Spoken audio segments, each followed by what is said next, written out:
She didn't ask for backup. She didn't wait for orders on Christmas Eve, while the others laughed off her concerns. Lieutenant Aria Lang geared up and walked alone into the freezing dark.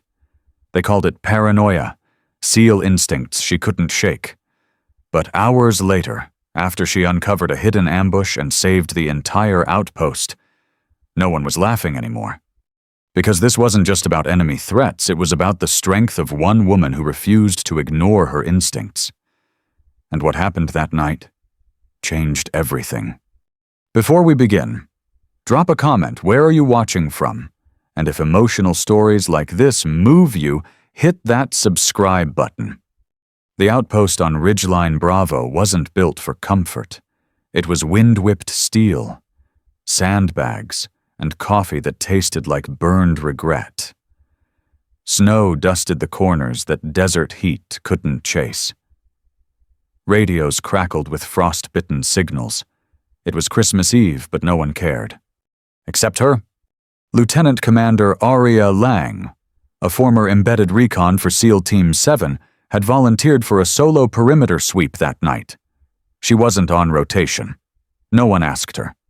But she'd seen something odd on thermal 2 nights ago, just a flicker, but it didn't sit right. The guys called it ghost paranoia, said she missed the adrenaline. They smirked as she prepped her kit. One even sang a line from Silent Night. But Aria wasn't listening to them. She was listening to the silence, the way it settled too cleanly in valleys that were never quiet. She moved like a whisper past the south ridge, her eyes scanning every shadow, every crease in the earth. Something was off. She didn't know it yet, but within the hour, her instincts would stop a coordinated ambush that would have wiped out every living soul in that outpost. And every man who laughed would owe their lives to her silence. Aria Lang crouched low behind a frozen outcrop, her breath barely visible in the cold desert air. The recon goggles pressed against her face showed nothing, just heatless rocks, cold shadows, and faint glimmers of distant campfires from villages that hadn't moved in weeks. But she knew better. Years in SEAL Team 7 had taught her that patterns lie, but rhythms don't. And tonight, something was offbeat. Sorry, a hawk hadn't cried at sunset. The local stray dogs weren't barking, and there was too much quiet on the southern flank, which had always been unpredictable terrain. She radioed back to the outpost.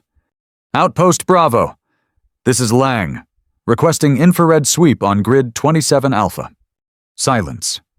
Then came a voice, Sergeant Keyes, chewing his words like sunflower seeds. Lang, it's Christmas Eve. Even the Taliban's asleep. Come back and let the rookies pull sentry. We got spiced cocoa and something resembling meat on the fire. She didn't answer. She lowered her radio. She knew what they thought. That she was burned out.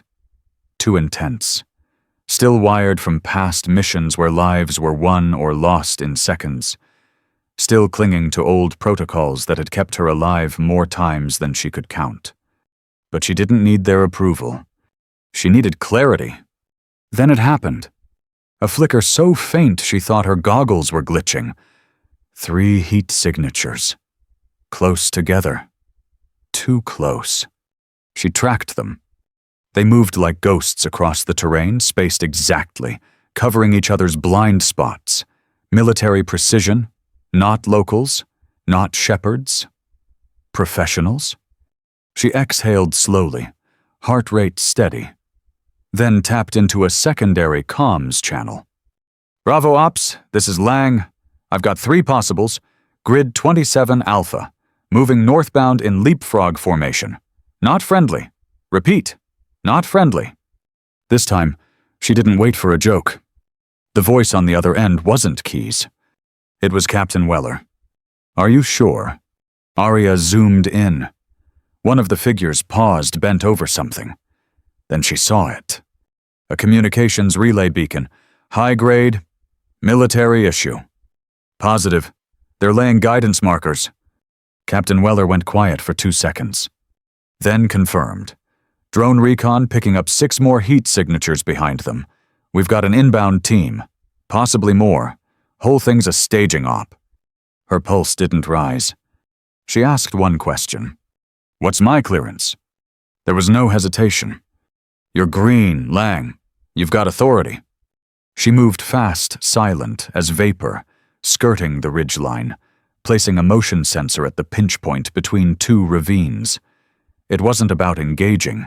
It was about triggering the trap before the trap sprung on them. 10 minutes later, a secondary sensor caught movement, then another. 12. 15. 20 enemy foot soldiers in total, moving in formation. She'd just uncovered a pre-dawn assault designed to take the outpost before breakfast. And she'd done it because she trusted something no drone ever could. Her gut.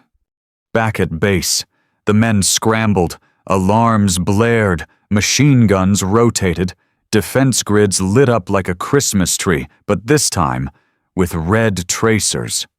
Aria didn't return through the main gate. She looped back, entered through the vehicle bay, and dropped her gear beside the comms station. She was cold, covered in dust, and completely calm. Sergeant Keyes stared at her like he'd seen a ghost. Captain Weller didn't speak right away. He just walked up and saluted.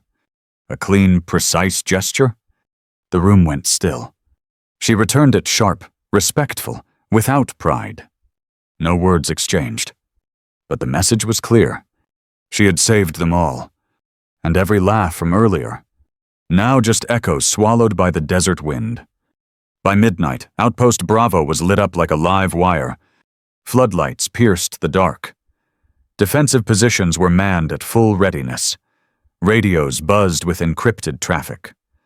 The would-be ambush had been intercepted, dispersed, and neutralized before the enemy even reached visual range.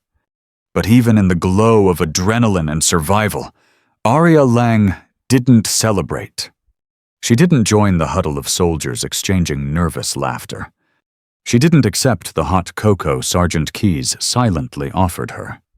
She just sat alone by the weapons locker, still in her dust-covered gear, still reviewing her data tablet, frame by frame. Because something still didn't add up. The motion sensors she'd planted had picked up 22 heat signatures, but only 18 had engaged.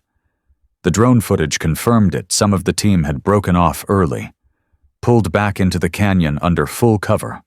Why? She rewound thermal footage, staring hard at a 5-second window of static snow across her screen, then paused. Zoomed. In one frame, one blink of light, a beacon. Not a military comms marker. A civilian distress signal. Old model, Afghan manufacture, commonly repurposed by smugglers, informants, and hostages. She froze. What if the initial team wasn't laying down attack points, she whispered. What if they were marking a path out? She pulled the file and sprinted to the command room. Captain Weller was half out of his flak jacket when she entered. They weren't alone, she said. There's a secondary signal distress beacon. Could be civilian, could be ours. Weller frowned. We didn't get any intel about hostages in this sector. I know, Aria replied. But I've seen this before. Back in Marib province, one of our interpreters tried to signal us the same way before a raid. Cost us 4 days and 2 lives to realize we left someone behind. Weller stepped closer. His voice dropped. You're saying this wasn't just a failed assault. I'm saying, she said evenly, we might have just spooked a rescue mission in progress. Within 20 minutes, Command pulled satellite thermal over the canyon, deep shadows layered over older trail paths. And in the hollow spine of the ravine, they found it. A makeshift bunker. With at least 5 human signatures. One of them, matching a known missing American contractor taken 8 months prior during a failed convoy extraction in Kunar. Aria stared at the screen. She wasn't breathing. I want the lead, she said.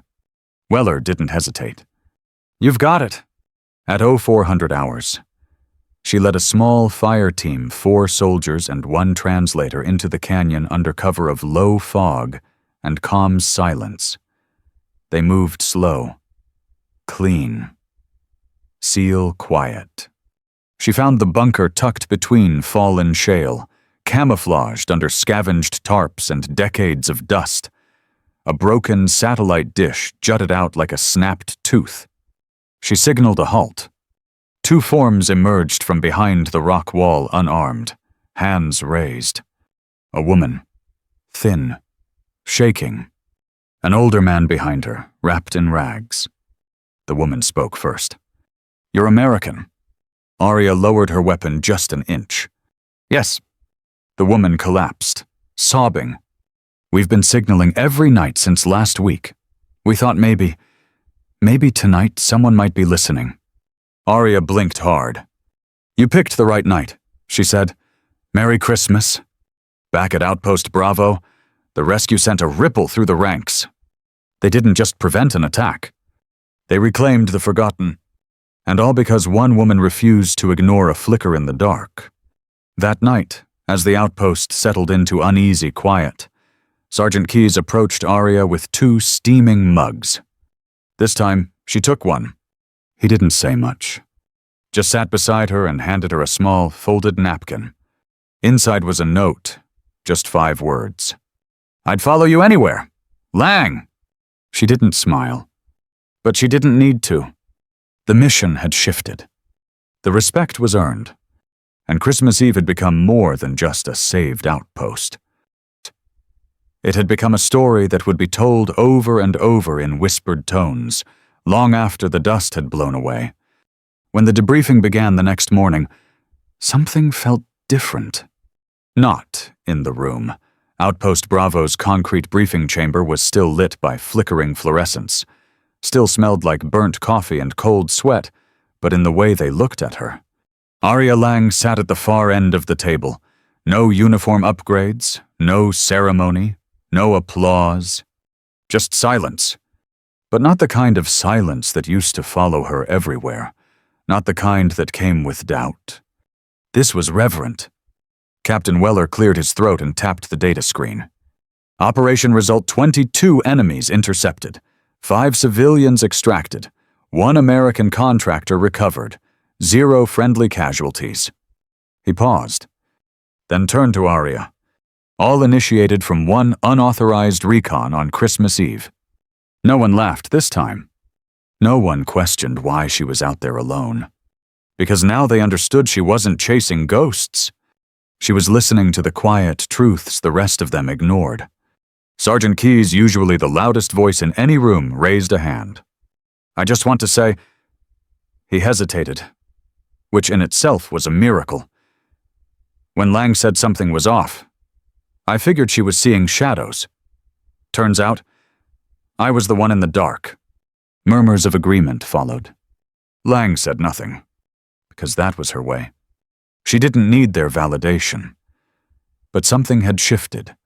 The room had changed, and the way they carried themselves now, more alert, more thoughtful, more aware, told her that they had changed. 2. Later that week, back-channel chatter confirmed what Aria suspected. The enemy strike wasn't meant to win a battle. It was meant to cover up a failed prisoner transfer. The contractor they'd rescued was a high-value communications engineer. He had information the enemy couldn't risk falling into Allied hands. If Aria hadn't picked up that faint beacon signal, the world would have never known he was still alive. It would have been just another ambush, another Christmas Eve gone wrong. Captain Weller pulled her aside before dawn 2 days later. He looked different, quieter. He'd started carrying his sidearm more, listening harder during intel briefings. And when he looked at Aria now, it wasn't with formality. It was with respect. "You ever consider field command?" he asked. Aria blinked. "I'm not the loud type." "Exactly," he said. "We've had enough loud." She didn't say yes. Didn't say no either. She just said, "I'll think about it." Because leadership, to her, wasn't about titles. It was about timing, about doing the right thing when no one's watching, and teaching others without telling them to do the same. A few nights later, she found herself sitting by the outpost wall, watching the wind roll over the desert again. Same shadows, same silence. But now, there were new sentries, younger ones. And this time, they weren't scrolling their phones. They were scanning, listening, just like she taught them. Sergeant Keyes dropped beside her on the sandbags, offering a metal flask. She declined. He smiled. "You know," he said, "when you first got here, I told someone you were still stuck in SEAL mode." She turned slightly. "Was I?" He shook his head. "No. Turns out, the rest of us were stuck in holiday mode, thinking peace comes when the fighting stops." He looked out toward the ridge where she'd seen the first flicker. "You reminded us sometimes peace only comes because someone was watching while the rest of us were relaxing." She didn't respond, but her eyes said everything. That night, she opened her field journal, a simple one. Black cover, lined pages. She wrote down 2 things. December 24th, Recon confirmed, lives saved, contractor found. Then, just below that, perspective shifted, unit listening, culture changed. She closed the book. For once, she allowed herself a deep breath, not because the mission was over, but because, for the first time in a long while, she didn't feel like a ghost in her own uniform. It was 2 weeks later when the encrypted orders came in. A sealed packet, no name, no insignia, just a red stripe across the front and a hand-scrawled word, Lang. Aria opened it on the mess hall's back table while the others were finishing breakfast. She didn't flinch as she read, didn't blink, just folded it shut, slid it into her vest, and stood up like it was any other morning. Captain Weller saw her from across the room. He was already walking toward her. "How far are they sending you?" he asked. 5 time zones east," she replied. "Anyone I know on the team?" "No team," she said, her voice calm. "Solo recon, civilian terrain, urban heat index, possible infiltration cell." Weller looked at her for a long moment, then gave a low exhale. "So, that kind of She nodded. The new assignment wasn't punishment. It wasn't exile. It was invitation. Only a few ever got them. The kind of ops that don't exist in after-action reports. The kind where the mission isn't to fight, but to notice what no one else is trained to see. It was the kind of work she used to dream of when she was younger and full of theories no one believed. But now, people believed her. Now, she wasn't just being sent in early, she was being sent first. By the time she packed up, the base had already started to shift. You could feel it in the way the junior officers held briefings quieter, tighter. You could see it in the way patrols were run more alert, more deliberate. Even Sergeant Keyes, once the loudest doubter, now ran morning drills with a precision Aria hadn't seen from him before. She'd never asked for recognition. But she was leaving behind something better, a recalibrated mindset. Captain Weller walked with her to the airstrip. A dusty C-17 waited on the tarmac, engines humming low in the cold morning light. "No one briefed me on where you're going," he said, not hiding his frustration. "Or what you're doing. You're not supposed to know," she said. "That's the point." He handed her a folded patch, not military issue. Black fabric, no emblem, no flag, just a thin-stitched line across the center. "From someone I trust," he said. Said if I ever found someone like him again, I'd know when to pass it on. She accepted it wordlessly and tucked it into her journal. No questions, just understanding. In the plane, Aria sat by the porthole. She opened her journal to the next blank page and wrote one line. New ground. Same silence. Then she tucked it away, leaned back, and closed her eyes. Because the job wasn't about adrenaline anymore. It wasn't about chasing ghosts or proving herself. Now it was about being the whisper that prevented the scream, about going where no one was watching and being the one who saw. And back at Outpost Bravo, as the dust cleared behind the lifting transport, a new Recon team went out at dusk. They carried newer gear, moved tighter, quieter. And halfway up the ridge, one of the young recruits stopped, scanned the valley, and said, "Feels wrong tonight." The others paused, waited. Then one of them replied, "What would Lang do?" They stood in silence for a few seconds. Then the lead turned and said, "Let's sweep wide, just in case."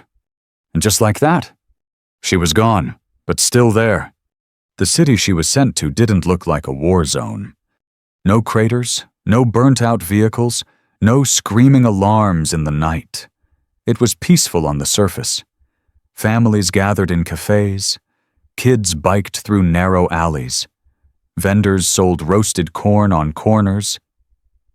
But Aria Lang had learned long ago that peace doesn't always mean safety.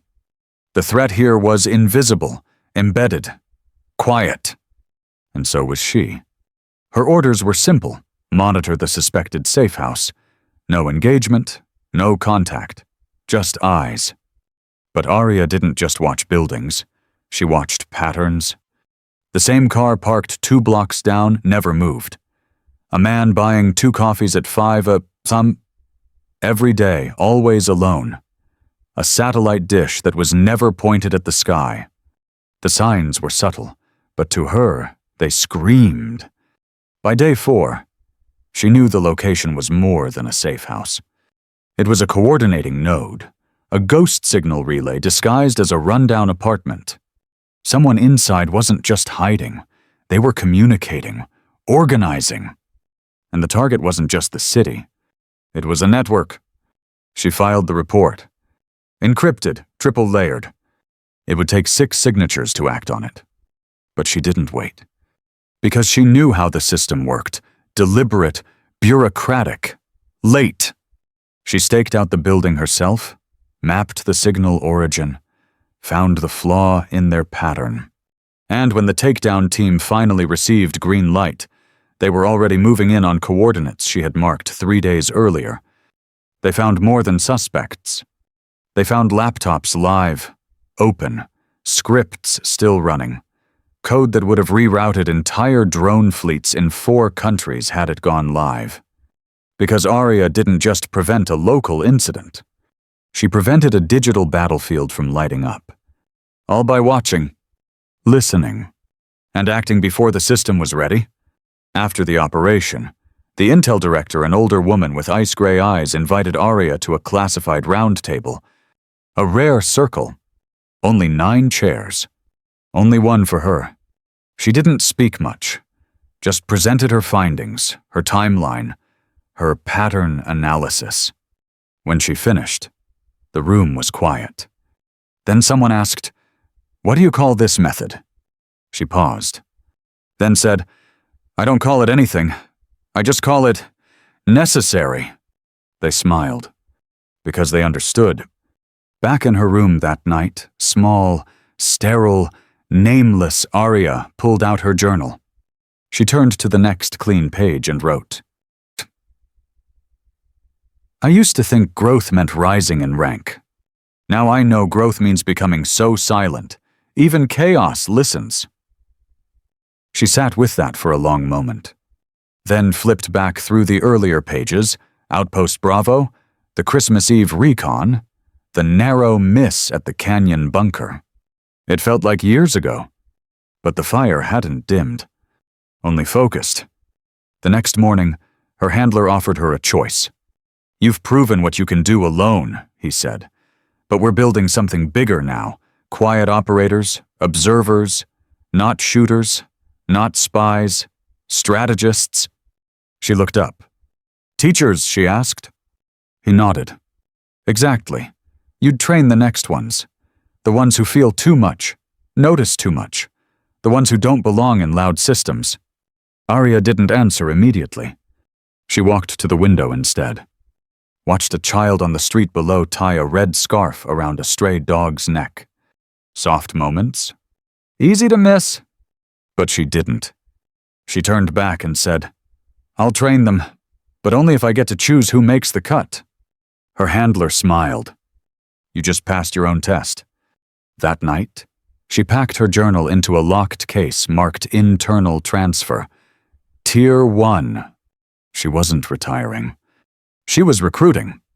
The next Aria Lang was out there somewhere, sitting silent in a briefing, being underestimated, watching what no one else bothered to see, and this time someone would be listening.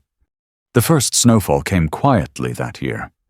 It dusted the rooftops of safe houses and safe cities alike, as if trying to blanket everything in the illusion of stillness. But Aria Lang had learned long ago, stillness is not peace. She sat at the back of a classroom in an off-grid facility carved into the side of a mountain. No signs, no uniforms, just minds. Across from her sat 5 recruits. Not soldiers. Not yet. Each one different. One was an ex-codebreaker. Another, a dismissed drone pilot. One had been kicked out of command school for emotional instability. But Aria saw it in their eyes. Awareness. Intensity. The discomfort of noticing too much in a world that celebrated those who moved too fast to see anything at all. She stood. No slides, no speeches. Just presence. "I'm not here to teach you to shoot," she said, "or to lead raids or write perfect reports. You'll learn all that elsewhere." She stepped closer. "I'm here to teach you how to stay still when everything else is moving. How to feel the moment something shifts, even if it's just a heartbeat." One of the students, a young woman with scars on her knuckles and eyes too old for her age, raised her hand. "How will we know if we're doing it right?" Aria didn't blink. "You won't," she said. "Not at first. But one day, the people who used to laugh at your instincts will follow your orders without hesitation. That's how you'll know." On Christmas Eve, exactly 1 year after the night she changed everything, Aria found herself back at Outpost Bravo. Not because she was assigned, because she chose to be there. The base looked the same, but the people didn't. You could see it in the way they stood watch, in the new faces who didn't scroll phones during sentry, in the way even the jokes were quieter, now more respectful. Captain Weller met her at the gates. "You planning another recon?" he asked with a crooked grin. She shrugged. "Thought I'd walk the ridge, just to see." "You'll spook command?" he said. "They'll recover." She took the same path. South Ridge, same dust, same wind. No heat signatures this time. No danger. Just memory. And about halfway across, she stopped. There, carved in the stone, barely visible, was a line scratched in by a knife. Lang was right. She stared at it for a long time. Not because it mattered to her ego, but because it meant someone had remembered. Later, as the stars lit up the cold sky, she sat on the edge of the mess hall with Sergeant Keyes. He handed her a folded slip of paper. "Recruit out in Denmark. Says she read your field reports. Wants to join your program." Aria opened the note. 4 words. "I see things too." She folded it carefully, slid it into her pocket, then looked out at the vastness before them.